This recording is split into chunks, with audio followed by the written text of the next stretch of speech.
on, and so that we can capture this excellent. It's going to be an excellent presentation.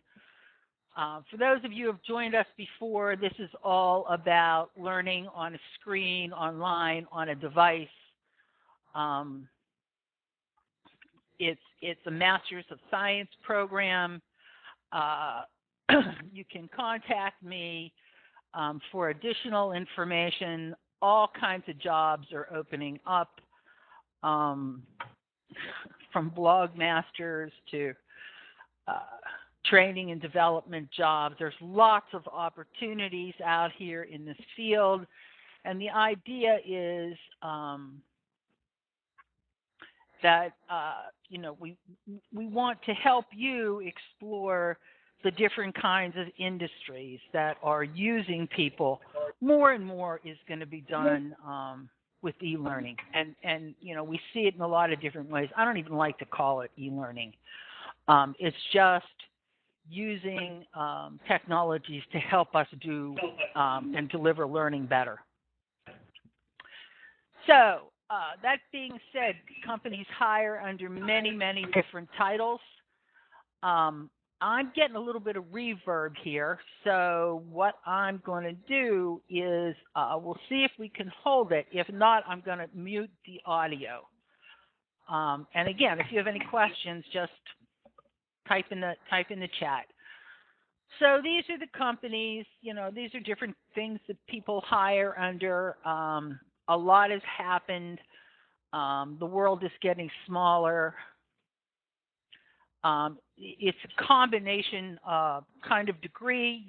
It's not a straight ID. It's not a straight IT kind of degree. The whole field is a multidisciplinary. It's a very rich field, and there's lots of opportunities in it. The LaSalle people are wonderful. They're interested in helping you. We try to walk the walk here. We try to do the best job that I think we can of going theory to practice, of putting into play what we know. So if you're interested and you want more information about LaSalle or about the Instructional Technology Management Program, feel free to email me. It's baggio@lasalle.edu. One of the things that we are big on is we believe education should be of service, so that it should be about giving back.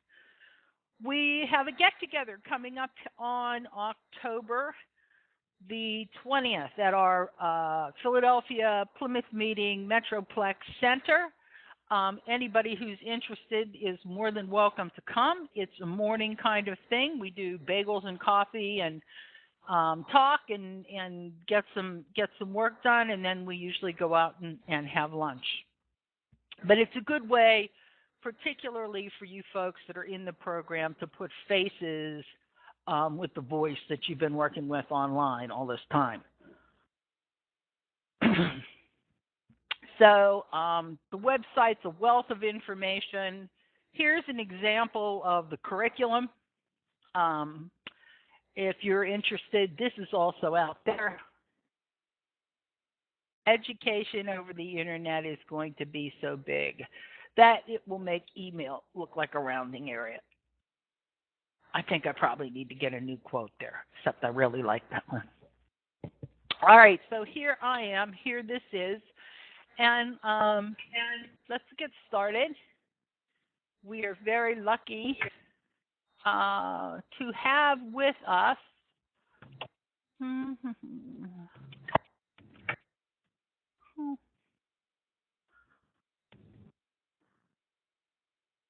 someone who is going to talk about one of the hot numbers, one of the big topics out there.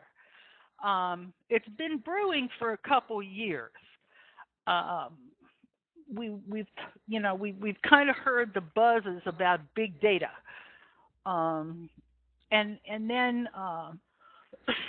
we had some recent developments, And I think we're actually starting to get serious about, well, now we've got all of this, what are we going to do with it? So my friend Phil Ice, who's with American Public University, and who I affectionately call Big Data. That's what Phil does. Was on his way to Sloan. Most of us, a lot of us, are on our way to Sloan C down in Orlando. So he had to catch an airplane. So Sebastian was kind enough to step in, and why don't you give us a little background on what you're doing and how Phil railroaded you into this? Okay, thanks. First of all, let me ask, can you hear me okay? Yeah. Okay, great. Well, hi everyone. My name is Sebastian Diaz. I serve as Associate Professor in the Department of Technology, Learning, and Culture here at West Virginia University. We are located in Morgantown, West Virginia. I want folks to know that yesterday my family and I took a trip to see the fall foliage down in the central part of the state, and there was about 1.5 inches of snow in Main Valley. So I feel for everyone who's wow. I also want to say I'm hearing just a little bit of reverb, and so I want to instruct everybody could use their mute button for not speaking in that way. That might cut down on that reverb. Lecture mode is now on. Okay. I am a close colleague, a friend of Phil's. He and I have done a lot of work together, and we have done a lot of work on this notion of the community of inquiry, which I'm going to use as an example for this. Once again, can everybody mute their phones or their computers so that we don't get the reverb? Okay, next slide, please.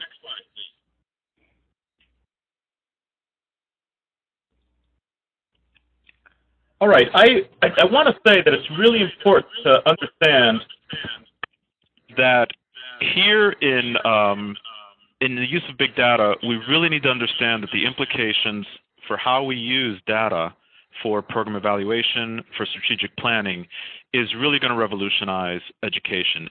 And it's going to revolutionize education because, as this slide shows, all the analyses and all the stakeholders are interrelated. In fact, Phil and I just submitted a book chapter we finished over the weekend, in which, along with his boss, Dr. Wallace Boston, the president of APUS, and their colleague, Dr. Burgess, we made this very argument that the knowledge management is basically going to draw everyone together, and I think we need to be aware of that as we move forward. Okay, next slide, please. One of the things I want you all to understand is that my background is as a statistician. I teach primarily in the areas of statistics, program evaluation, and education law. And so as a statistician, I'm telling you that, descriptive statistics are valuable. They give us insight into who students are. We do this on a lot of occasion. We try to spot demographic trends, and it's useful for planning from an administrative purpose. And there are some examples of that I can show that are pretty helpful, and these are examples that Phil has provided from APUS. If you look at the next slide titled Student Count, on this particular slide, this is an example of how American Public University system works with their data using descriptive statistics.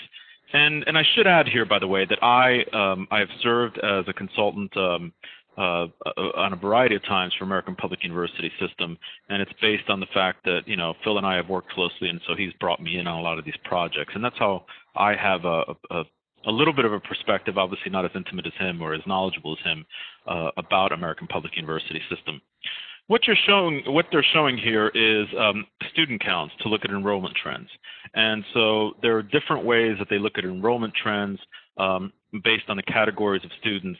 And the reason this slide is important is it shows a principle that's going to come again and again as we discuss big data. And that principle is, folks, that sometimes the way that we visualize data is every bit as important as the way that we analyze data. Okay, and so there is this new emerging discipline of data visualization that's sort of, having a birth of sorts, and it's yet another challenge for the future.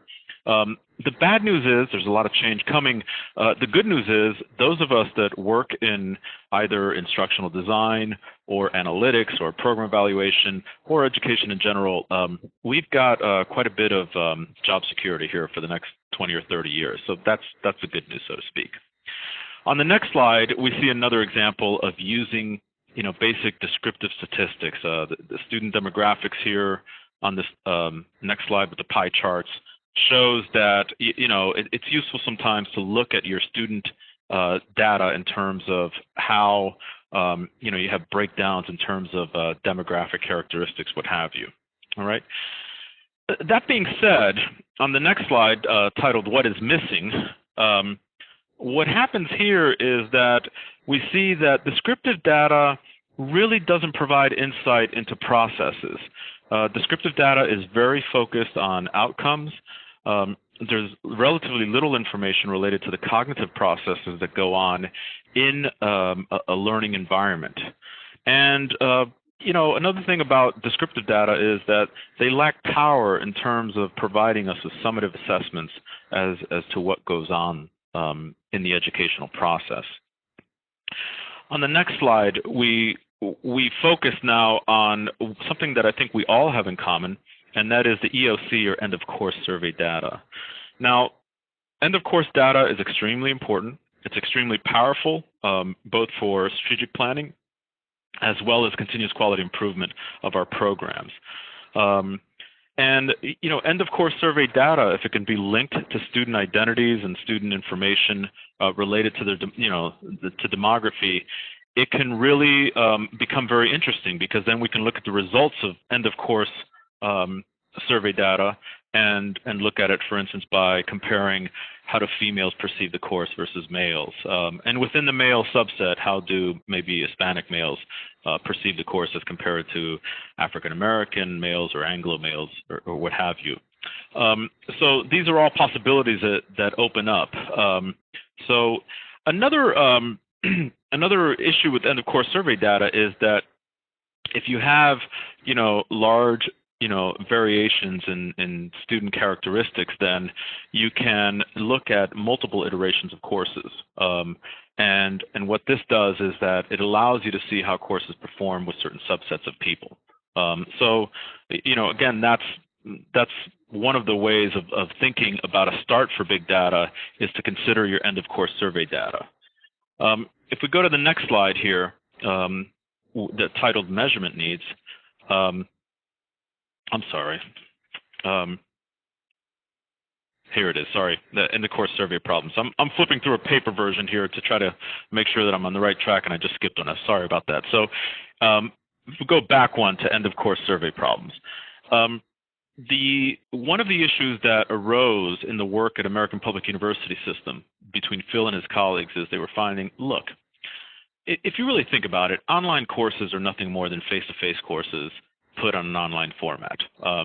That blanket statement may be a little wrong, but what they were trying to do is they were trying to recognize the fact that that basically the online course surveys needed to have issues that addressed those characteristics that are unique to online learning. Okay, and therefore the online surveys, they felt, needed to account for unique pedagogies and unique pedagogical strategies that are employed in an online format that may not be utilized in a face-to-face or an on-ground format.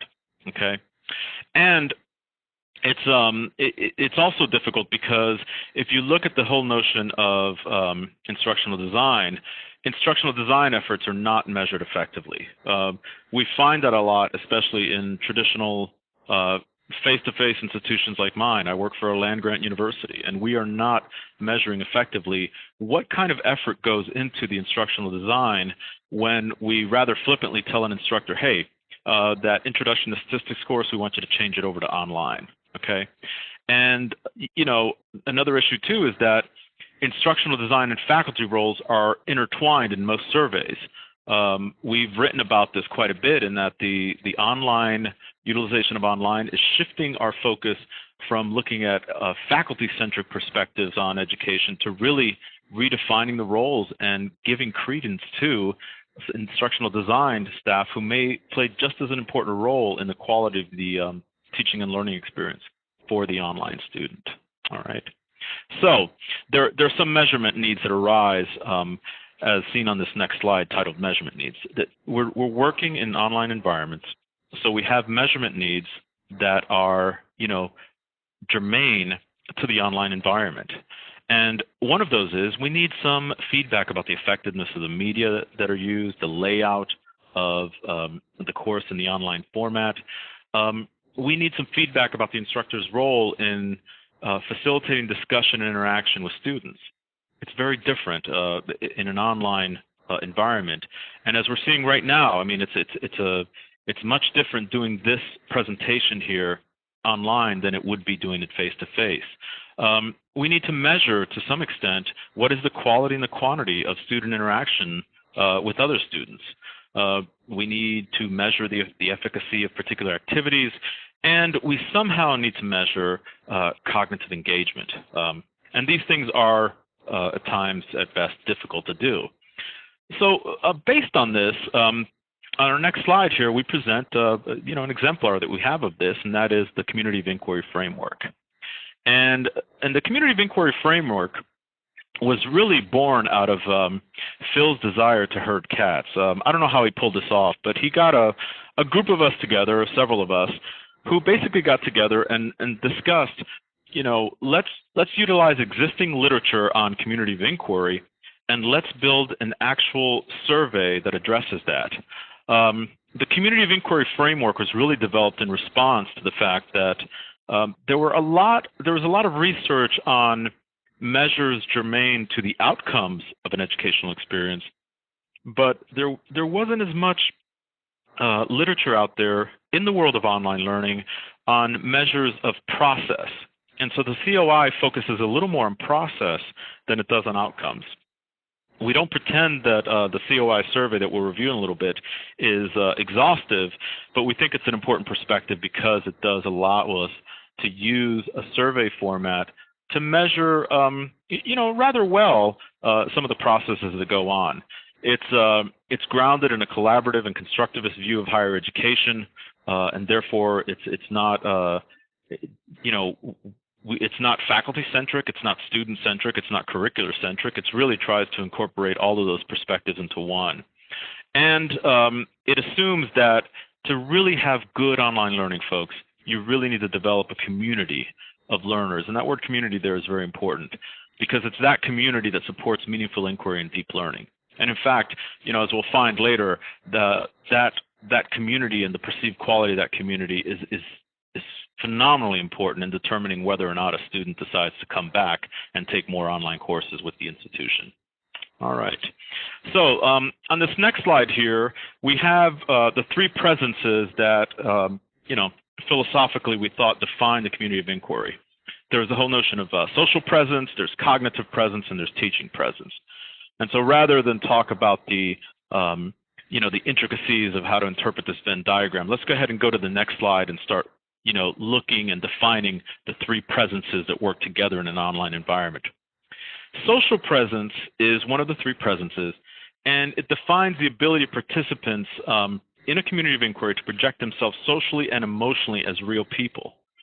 Now, let's remember, the COI was developed as a construct for the online world. And so what we're very interested about is, we know a lot about how students project themselves socially and emotionally in a conventional on-ground classroom, but what this does is look at it in the particular context of online learning, okay? And therefore, we decided to develop some items that measure the degree to which participants in online learning and computer-mediated communication feel socially and emotionally connected. So that's the first of the three presences. On the next slide, we talk about here the cognitive presence. And the cognitive presence is basically an extent to which learners are able to construct and confirm meaning through reflection and discourse in a community of inquiry that embraces critical thought. And so this is the one of the three subscales of the community inquiry survey that's very focused on cognition. And almost to a fault, conventional education places a little bit too much emphasis on this particular type of presence. The next slide provides a conceptual manner of how these parts come together, but in the interest of time, and I want to keep this on time here, let's move forward to the next slide labeled Teaching Presence. Teaching Presence, as you'll see in a little bit, was actually one of the interesting ones because it's focused on, basically what we normally think of as the faculty evaluation components of a course. And, the design, facilitation, direction of these learning processes that make, an online learning experience a worthwhile experience for students are measured through teaching presence. If you remember a little earlier, I noted that in the online world, it's calling to question our need to maybe redefine the roles of what actually constitutes, the role of teaching. And one of the things we found as a result of this exercise of creating this survey and giving it out to students a gazillion times is that teaching presence is a very complex construct, and we can no longer think of it as an instructor shows up, gets in front of the class and lectures or, facilitates a group activity. All of a sudden, the role of the instructional designers, of the computational geeks that, provide us these wonderful mechanisms, and I use that term geek in a loving manner. It's amazing the possibilities that have become available by really making the teaching presence in the classroom more diverse, given the perspectives of brilliant people who design learning management systems, brilliant people who engage in instructional design and give us these nice formats to use. So those are the three presences. We have teaching presence, social presence, and cognitive presence. The next slide shows how we actually developed the survey. We went through about 15 iterations, and like I said, Phil Ice did a wonderful job of herding cats. We had 9 social presence items, 3 focused on affect, 3 on open communication, and 3 on group cohesion. Cognitive presence, we had 12 items. There were 3 that focused on triggering events, 3 that focused on exploration, 3 that focused on integration, and 3 that focused on resolution. And then there were 13 teaching presence items. 4 of them were focused on design and facilitation of the course. 6 were focused around facilitation of discourse in the online course, and 3 were focused on more conventional direct instruction. We published an article in 2007 in which we validated the instrument. Subsequent to that, I think that it's safe to say that the instrument has probably been administered over 2 million times.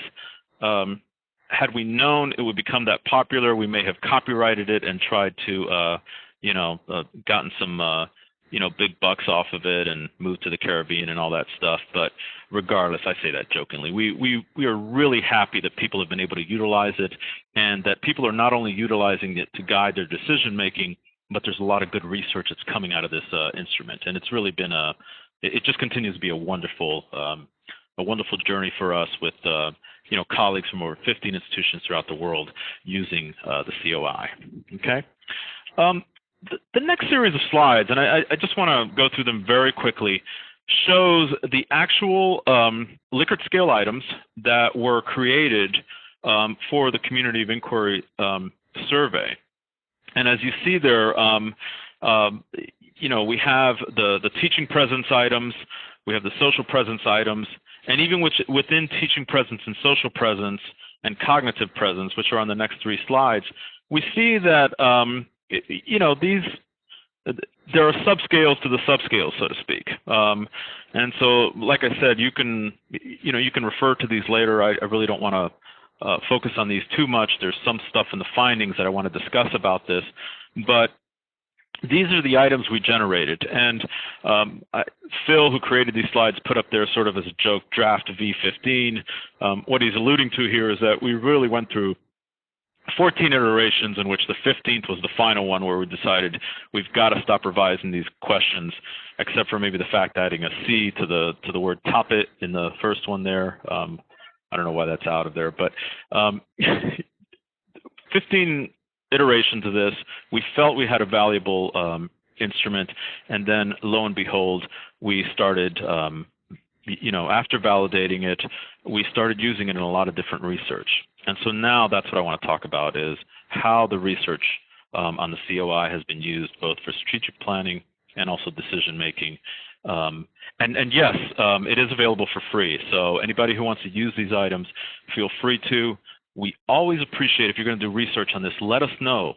And the reason is that we want to know what you discover from your research with the COI. We want to know how you utilize it. And we'd also love to establish linkages for the future that have implications for big data.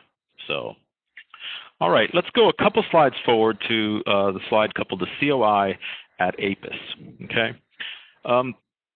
Like I said, I've served in a external consulting role to American Public University System, which is affectionately referred to as APUS or APUS.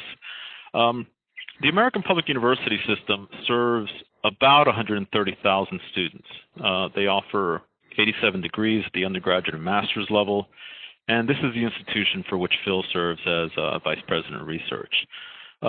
They have monthly course starts, so every month they start a new batch of courses, and the majority of their courses are taught in an 8-week format. Some of their courses are taught in a 16-week format. But really, I know from working with them that the majority of their courses are taught in an 8-week format. The Community of Inquiry, or the COI, as we sometimes refer to it via acronym, initially was administered in 2009 at American Public University System. And the total sample size to date at APUS, not worldwide, but just at this one institution, is that they've administered over 210,000 times.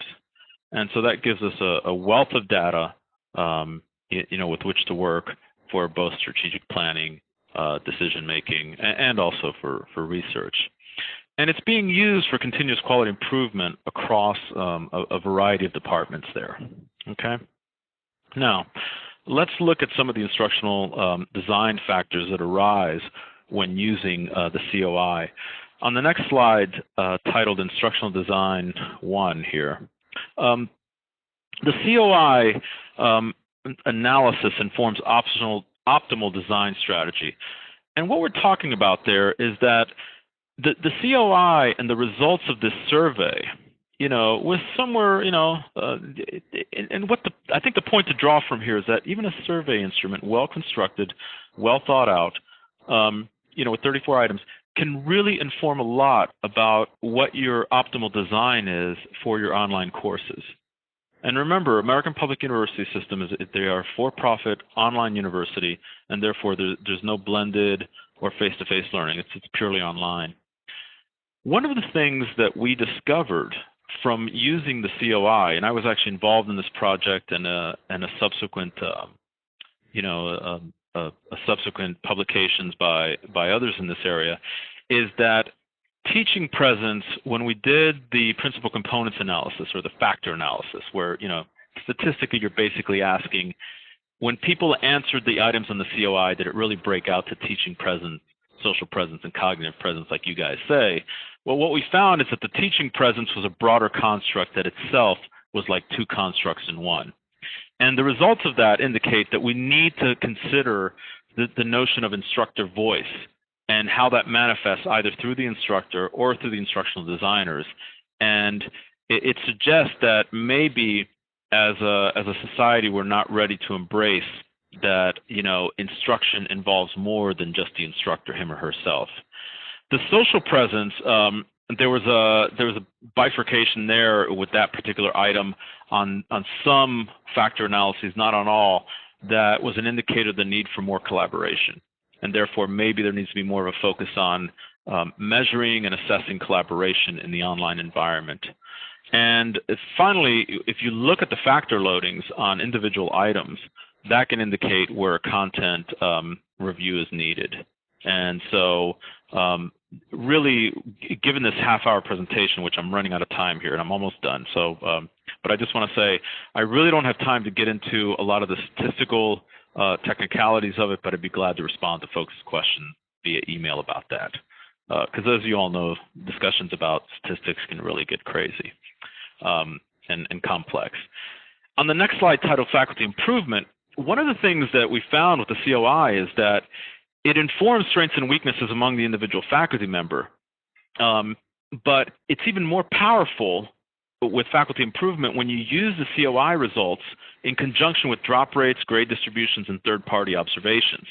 And so one of the things we're doing here is that we are acknowledging that the COI does not measure everything, folks. We do not pretend that this is the one-all, one-stop measure for, course efficacy. Another thing that's very important is the last bulleted point there. If you're going to be using the COI as a way to evaluate faculty, especially individually, it really needs to inform a process of support and not a process of punishment. And I think American Public University system has done an excellent job of that. They've really used this information to inform how can we help our faculty to become better faculty online, and they haven't used it to ding people, so to speak, and to punish them when results are less than optimal. Okay. Our next slide, which if you're able to read it, you've probably been ingesting a lot of carrots, and you have the type of vision that Bugs Bunny does. On faculty evaluation there, we just want to show, we're not really interested in showing you the numbers, but what we are interested in showing you is that each of those lines is basically one of the 34 items of the COI. And earlier we talked about the importance of descriptive analyses. What we found is that you really need to combine descriptive statistics with inferential statistics like regression or factor analysis or what have you to really draw the best possible benefit out of it. So that's something to keep in mind. So let's give you some examples of some of the findings we had when we went into the inferential world of research statistics. On the next slide, titled Retention, we found that social presence is a very strong indicator of the likelihood that a student will remain enrolled at the online institution. What was interesting here is that we found this in one study, and then in another study that Phil and Karen and a couple of people and I published, we found that when we asked students how relatively important are each of the items, overall, on average, they rated social presence as the least important. Yet, when we looked at their behavioral data based on social presence ratings for a course and determining what influence that had on them actually coming back and re-enrolling, we found that item number 16, which is a social presence item, which reads online or web-based communication is an excellent medium for social interaction, that their response to that one single item accounted for 19.8% of the Nagel-Kirky R-squared value. For those of you that are statistics wonks, you cannot interpret that as 19.8% of the variance, but of the total variance explained by the entire instrument, which was like 21-point-something%, 19.8 of it was due to this one single item. And once again, what we found from this research, and it was an extremely large sample size, I think we had a sample size of about 26,000 responses, it just amazed us that this one item on the survey could predict so well whether or not a student would return to the institution in the subsequent term. That's the kind of valuable information you get. And so what we get out of that is that even though students may say that issues of social presence aren't important, they are very important. Moving forward to the next and penultimate slide, titled Moving Forward, I just want to say there are a variety of ways that we've discussed of integrating COI responses into the greater institutional retention model. And that in and of itself would be a 5-hour presentation, but let me just give you one example. We talked about doing factor analyses. We did that with the entire population.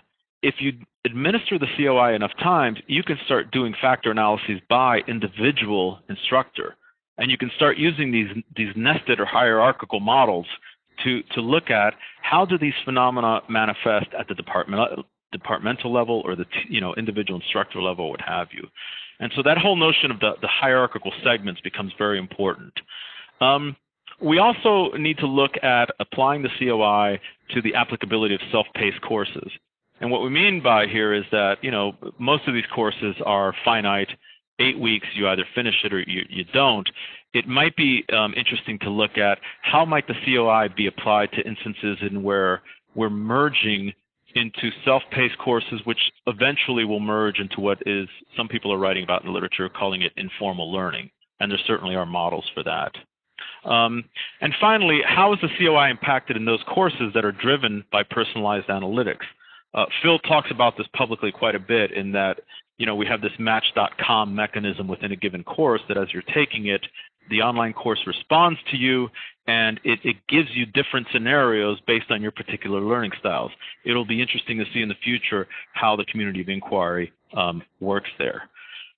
I just want to say one last thing, and that is that the community of inquiry has certainly been fascinating. It's been powerful for us, but it is not the end-all, be-all. We just wanted to use this as one example of how one simple survey instrument that when it's applied in a very big data fashion can really inform our teaching and learning and raise a lot of issues.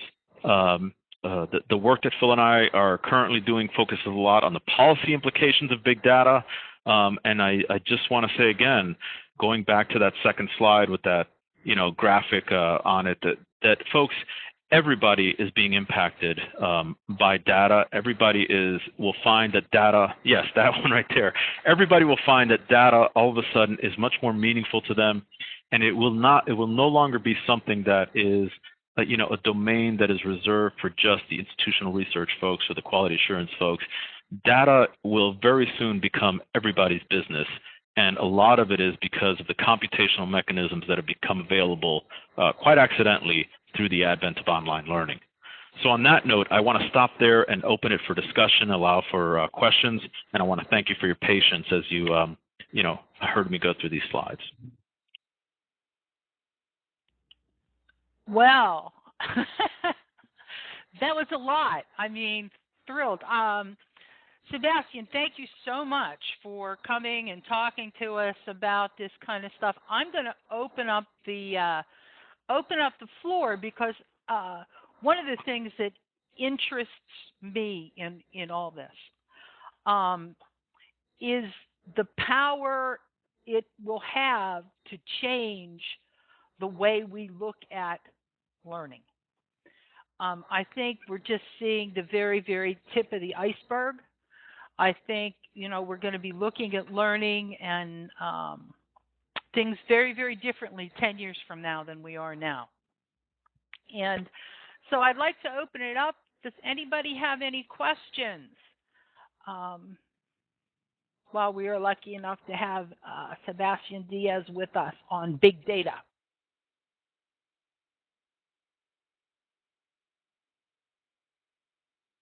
This is Sebastian. I'd personally be interested to know, are there any big data initiatives being done at other institutions out there? I'd love to hear your stories.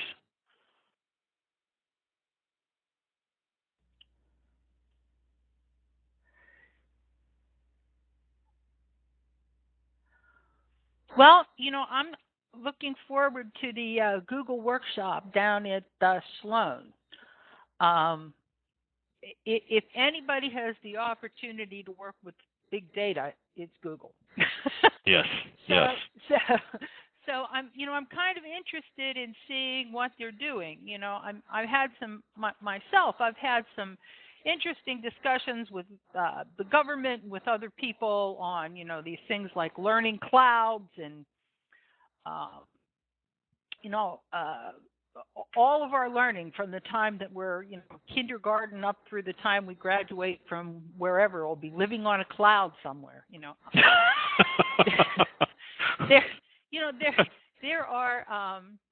There's a lot of questions and a lot of discussion that needs to sort of come about through this whole process of big data. What are our responsibilities to each other?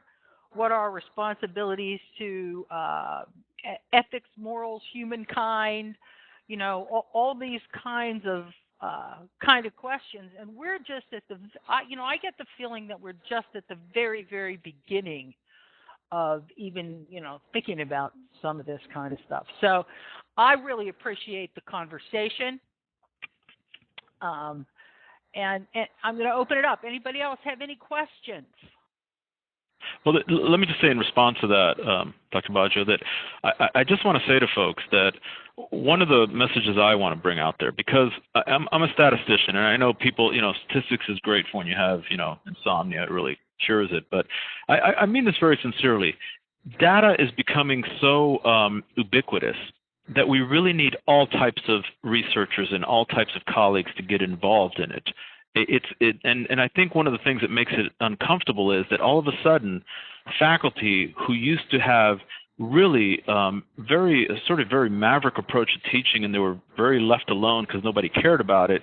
All of a sudden, everybody cares about their work, and you've got people who have no pedagogical background who come in as like an econometrician that has a particular statistical model he or she wants to apply.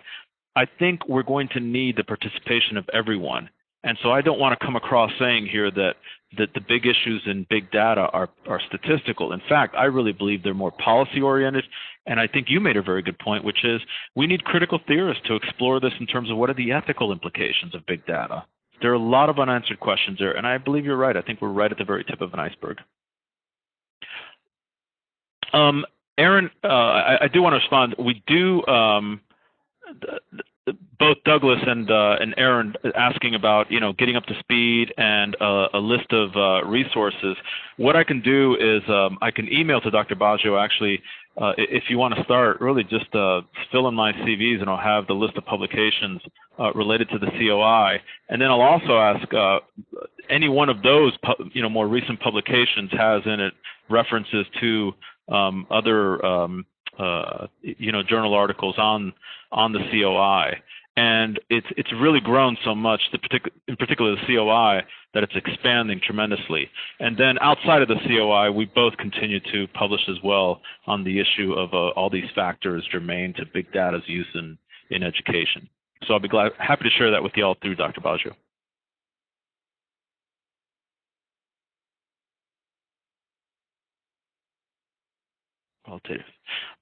Beverly, I want to. You've mentioned here the notion of the qualitative approaches that can complement the big quantitative data. You really need to talk with Phil if you ever get the chance.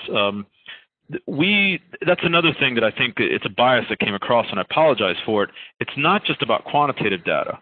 We're finding now that qualitative data, in particular narrative data, that is stored within an LMS, that people unknowingly give away when they post things on Facebook, is becoming fodder for rich qualitative techniques. Some that are done manually by the individual researcher, some that are done using these tremendously complex semantic analysis engines. But Phil actually has an example of how they used qualitative approaches to help their business college prepare for accreditation. And I don't know if you have any chance to ever, well, you're not heading to Florida, but, you should maybe reach out to Phil and maybe email him. And his email is included on the last slide there, and ask him to tell you about how they have used qualitative data. It's really fascinating. And I just want to say to folks, I certainly don't mean to come across like quantitative is it. In fact, this notion of qualitative data is fascinating about how people skilled in its analysis are using it, and they have easy access to it via the internet by scraping content off the internet.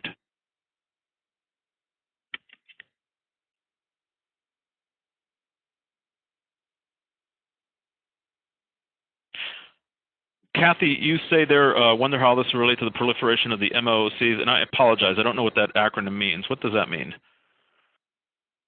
Maybe Dr. Baggio can chime in and tell me. Oh, open source.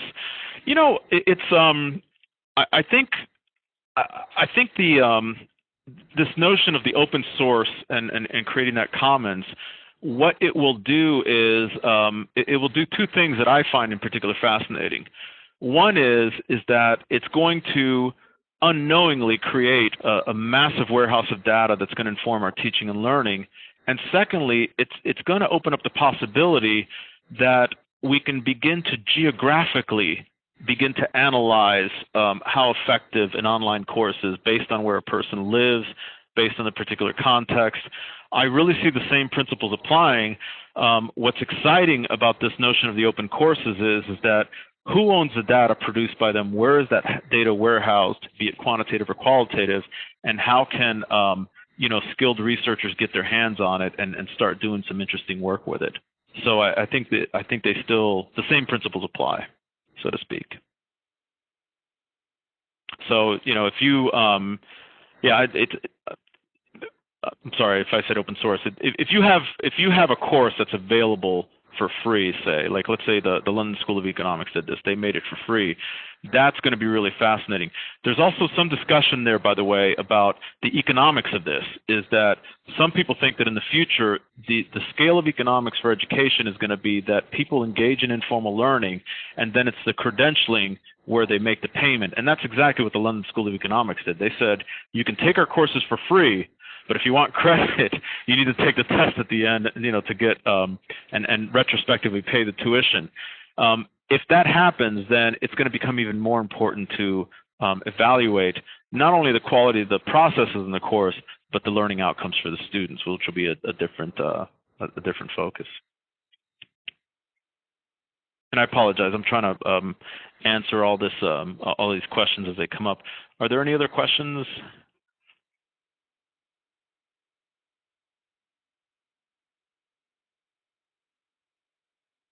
Okay, Aaron. We've one of Phil's colleagues, Melissa, whom I've never met in person. She and I have co-published several times. And by the way, I should mention here, and I know it sounds like a plug, and I apologize. It is an unapologetic plug, but there's a book coming out sometime soon where many of us contributed chapters to it, and it focuses on the COI. And I wrote a chapter in which I basically argued that not only is online learning revolutionizing education, I think it's revolutionizing the world of work, in that what we are doing right now is a model. We're doing work, but we're doing it based on a model that was developed for post-secondary online education. And on that note, because of that, my colleague Melissa and I, we are beginning to develop a framework where we're looking at not so much the processes within the classroom, but to what extent do students link their processes in the classroom to their real-world experiences outside the classroom. So that is certainly not available right now, but as soon as it will, we'll publish it and make that available. But in terms of other frameworks, I would pay very close attention to the emerging literature on informal learning. I have a strong belief that someday informal learning will threaten online learning as much as online learning is currently threatening on-ground learning, in terms of people vying for economic benefits or what have you. So I think that's one of the things that's changing. Another thing that's changing is that in a lot of countries around the world, just about everybody has access to mobile phones, and so this notion of mobile learning has huge implications, just given the size of the screen, given of how many distractions people have when they're using a smartphone as opposed to using a computer, and that's going to impact as well how we approach teaching and learning. So I think there's a lot of work to be done in that area as well. Again, I can't say enough. I think we are all creating a lot of job security for ourselves over the next 20, 30 years. So I hope nobody's planning on retiring anytime soon. What other kinds of questions y'all have?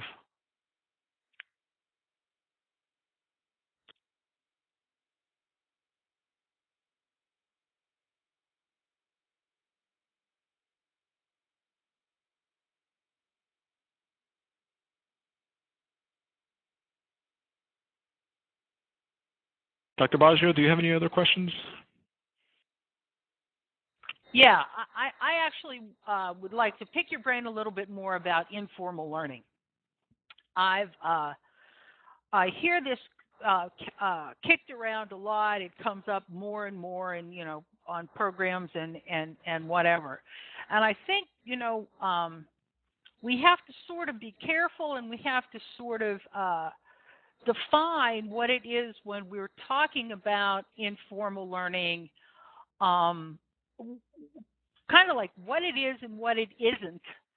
That's a very good point. So I'd just like to have some thoughts, because I personally agree with you 100%. I think it's a case of economics I think we have to look at learning very differently. And I think, these things like mocks and these things that we're seeing now, different kinds of credentialing, um, next generation learning kind of things, we're just pushing the iceberg. So why don't you share some thoughts about how you see informal learning kind of evolving here? Okay. The first thing I would say is that our awareness of the potential impacts for informal learning are at about the same place as our awareness for the impact of the internet on our lives when it first appeared so many years back.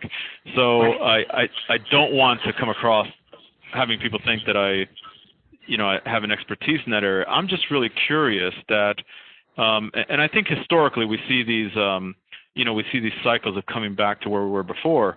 When Abraham Lincoln studied for the bar, or studied for the law, that was informal learning. And I think what's fascinating about informal learning is that because we are not creating these contrived situations where students have to come to a class for a certain amount of time, that's certainly an option. We're not saying on-ground learning is gone away, but it calls to question, when does learning actually occur? When does cognition actually occur? And a lot of times, you take this presentation, for example. I'm hoping that most of you will take time to reflect on this, as you're driving home today or as you're flying to Sloan Sea in Orlando. And yet, in education, we don't do a good job of assessing that kind of learning that takes place outside of a formal environment. And ultimately as well, I think it calls to question some of the more esoteric topics that we present, especially in post-secondary education, is how do people integrate it into their lives? And so, my undergraduate degree was in chemistry from a liberal arts college. And, I've somehow integrated all that training in the sciences into my personal life, into my career as a pedagogical researcher. But I'm not sure where and when that happened. And therefore, I just think in the future we need more research on those informal learning processes that take place, because I think we're starting to embrace that, education is not a finite thing. As we merge into the knowledge society, as Peter Drucker so brilliantly, prophesized years ago, we're going to see that learning is a daily part of life. And I think some of us knew that all along, but now we're starting to think about, why are we confining our research just to these formal contrived settings for learning? Why don't we expand research on learning, even for an academic discipline, as it occurs outside the classroom, so to speak? That's just some basic thoughts on it. But maybe I should just say too, Dr. Baggio, what do I know about informal learning? I'm just calling I'm just calling out the fact that we need to know more about it. So that's my approach on it. Oh no, I agree with you 100%. I really do. I think we're just looking at things a different way, and it's a good thing that we're starting to look at things a different way. I think that's awesome. Echoes of the community of practice, yes. Last call here. Anybody have any other questions for Sebastian? I would really like to thank you, double thanks, for stepping in for Phil and giving us this enjoyable talk. We will put the archives up, folks, like we always do, and I look forward to seeing some of you down at Sloan, which is always a good place to be. Always good energy down there. Absolutely. So if I see you at Sloan, wonderful. If not, folks, don't forget to join us next month. We will have Catherine Lambardozzi talking to us about learning environments, which will be very, very enjoyable. And have a great day. Have a great day here in Pennsylvania and any place else that you are. And hopefully we'll see you next month. So I'm signing off. And Sebastian, again, thank you so much. This was an awesome presentation. Well, thank you. This was great. This is the kind of stuff we need. Get us thinking, and I'll be around for a few more minutes. Thanks, everyone. I'll be signing off now.